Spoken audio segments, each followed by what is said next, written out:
Hello दोस्तों, हमारा अतीत ही हमारा इतिहास है। इतिहास में आज से 400 साल पहले का लोग जो था वो कैसे रहता था, कैसे जीता था, आज हम लोग जैसे जीते हैं, इनसे बेहतर ज़िंदगी वो लोग जीते थे। इन्हीं बात का सबूत और साक्ष्य हमको मिला था पहली बार हड़प्पा में। चूँकि हड़प्पा सभ्यता जो था सिंधु नदी पर बसा था, इसलिए इस सभ्यता का नाम हम देते हैं सिंधु घाटी सभ्यता। सिंधु घाटी सभ्यता में पहला शहर कौन था? हड़प्पा। तो हड़प्पा को खोजा गया, इसलिए इसे हड़प्पा सभ्यता भी हम लोग कहते हैं। चलिए, पहला प्रश्न आपके सामने में है, हड़प्पा टीले का उल्लेख सर्वप्रथम 1826 ईस्वी में किसने किया था?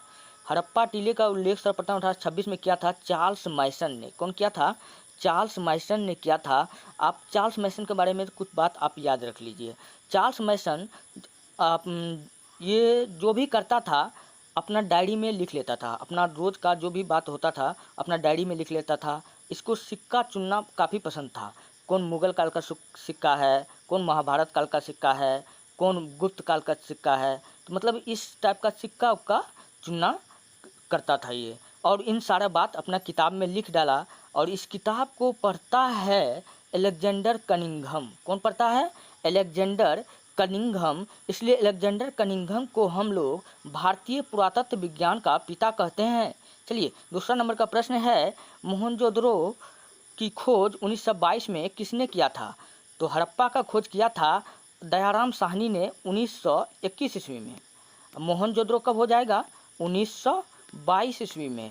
किसने किया था? आर.डी. बनर्जी, राखल दास बनर्जी ने किया था। अच्छा, मोहनजोदड़ो को दोस्तों हम लोग कहते हैं मृतकों का टीला। क्या कहते हैं? मृतकों का टीला। आप यह बात याद रख लीजिएगा।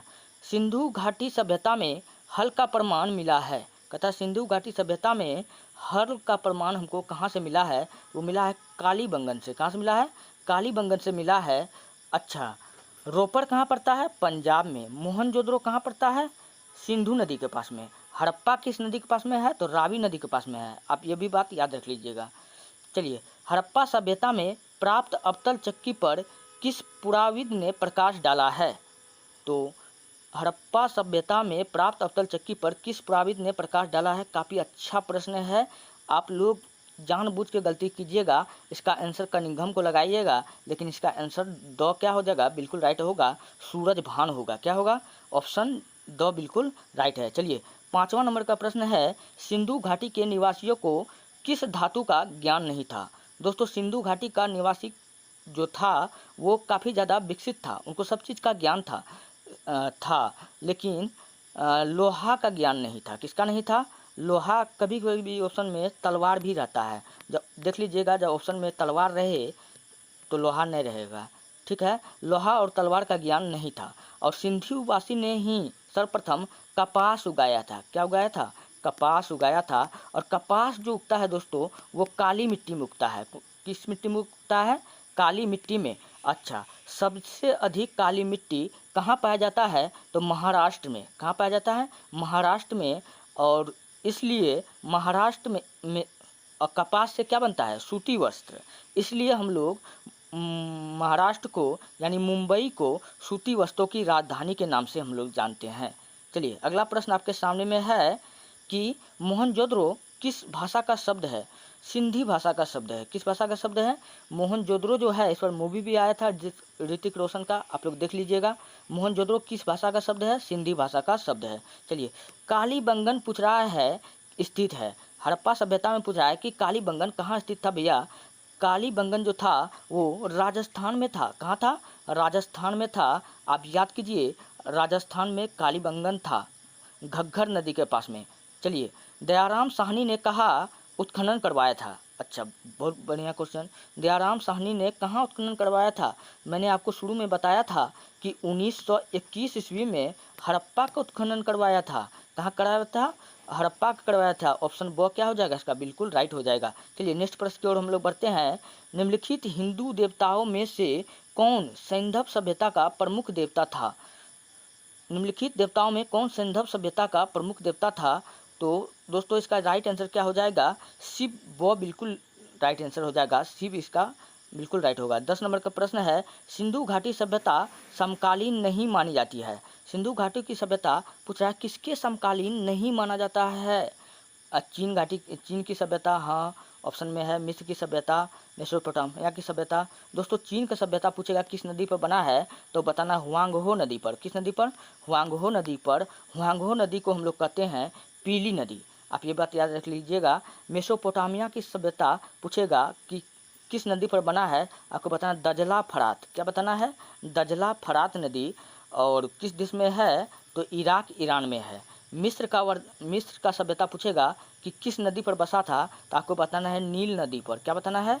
नील नदी पर बसा है। नील नदी सबसे लंबा नदी है, आप ये भी बात याद रख लीजिएगा। और मिस्र का वरदान भी हम लोग नील नदी को ही कहते हैं। नील नदी मिस्र की स्थापना। सिंधु घाटी की सभ्यता किसके समकालीन नहीं माना जाता है, तो चीन के समकालीन माना जाता है। मेसोपोटामिया का समकालीन माना जाता है और मिस्र के भी समकालीन माना जाता है। जबकि क्रीट मैंने आपको कभी बताया ही नहीं, तो इसलिए ऑप्शन डी क्या हो जाएगा, दो क्या हो जाएगा, इसका बिल्कुल राइट हो जाएगा। चलिए आगे की ओर बढ़ते हैं। अगला प्रश्न है हड़प्पा सभ्यता किस युग की सभ्यता है। अच्छा देखिए, हड़प्पा सभ्यता का जो लोग था, हड़प्पा वासी ने सर्वप्रथम कपास का खेती किया था। किसका खेती किया था? कपास का खेती किया था। अच्छा, और ये लोग जो था तांबा का, किसका? तांबा, तांबा और टीन, तांबा और टीन को जब हम दोस्तों मिलाते हैं तो बनता है कांसा। क्या बनता है? कांसा। तांबा और टीन को मिलाने पर बनता है कांसा। इसलिए हम लोग हड़प्पा सभ्यता को अगला नाम देते हैं कांस्ययुगीन सभ्यता। क्या नाम देते हैं? कांस्ययुगीन सभ्यता। तो इसलिए ऑप्शन द क्या हो जाएगा, इसका बिल्कुल राइट हो जाएगा। हड़प्पा सभ्यता का सबसे बड़ा नगर कौन सा था? अच्छा, सबसे बड़ा नगर पूछ रहा है, तो नगर मतलब जहाँ पर व्यापार होता था, तो लोथल हो जाएगा। क्या हो जाएगा? लोथल इसका राइट आंसर हो जाएगा। लोथल पूछेगा कहाँ है, तो गुजरात में। किस नदी पे है, तो भोगवा नदी पे। ये भी बात आप याद रख लीजिएगा। रंगपुर कहाँ पड़ता है? रंगपुर पंजाब में। कालीबंगन राजस्थान में। चलिए आगे की ओर बढ़ते हैं। पुरातत्व के अंतर्गत निम्न में से कौन एक नहीं आता है। देखिए पुरातत्व क्या होता है? पुरानी चीज़ के बारे में, पुरानी चीज़ की जानकारी अगर हम भविष्य में आज दे रहे हैं तो वही हमारा पुरातत्व है। पुरातत्व के अंतर्गत पूछ रहा है कि उनमें कौन नहीं है। साहित्य, वो तो आता ही है, सिक्के, अभिलेख, भग्नावशेष। तो जो साहित्य जो है वो पुरातत्व के अंतर्गत नहीं आता है, इसलिए इसका ऑप्शन और क्या हो जाएगा, बिल्कुल राइट हो जाएगा। 14 नंबर का प्रश्न है कलकत्ता में एशियाटिक सोसाइटी की स्थापना किसने किया था, तो सर विलियम जोन्स ने किया था 1784 ईस्वी में। कब किया था? 1784 ईस्वी में। यह बात आप याद रख लीजिएगा। अगला प्रश्न आपके सामने में है हड़प्पा सभ्यता का प्रशासन था। अच्छा, मैंने आपको बताया था कि हड़प्पा सभ्यता का जो प्रशासन था वो मात्र सत्तात्मक था। क्या था?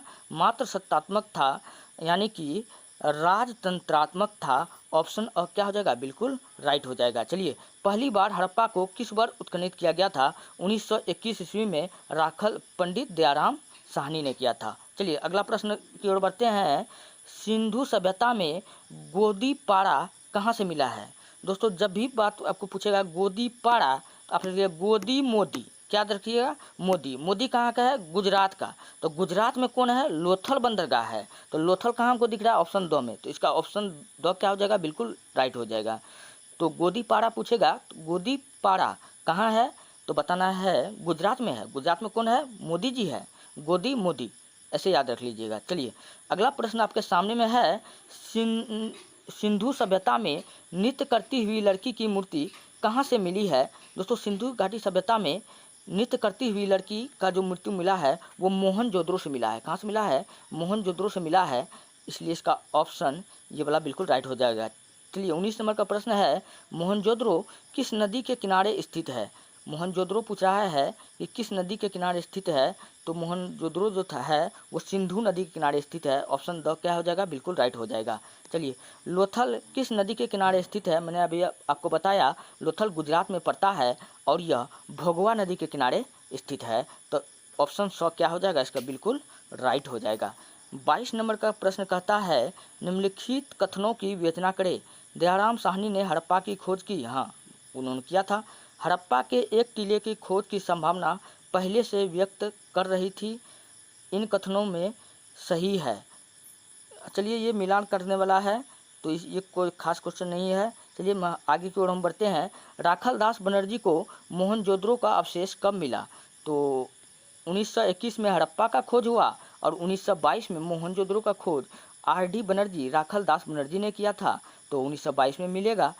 चलिए अगला प्रश्न आपके सामने में है।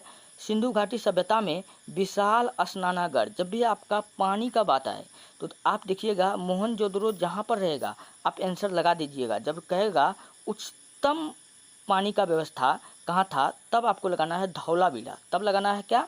धौलावीरा। सिंधु सभ्यता के विशाल स्नानागार के अवशेष कहाँ मिला है? तो मोहनजोदड़ो से हमको मिला है। आप ये बात याद रख लीजिएगा। अगला प्रश्न फिर ये कथन वाला है, तो कथन वाला इतना इम्पोर्टेंट नहीं है। चलिए दोस्तों, ये रहा आज टोटल एनसीईआरटी का प्रश्न था। अगर वीडियो आपको अच्छा लगता है, हेल्पफुल लगता है, तब आप हमारे चैनल को सब्सक्राइब कीजिए, वीडियो को लाइक कीजिए, जितना हो सके अपने दोस्तों में फॉरवर्ड कीजिए। मिलते हैं नेक्स्ट वीडियो में। धन्यवाद।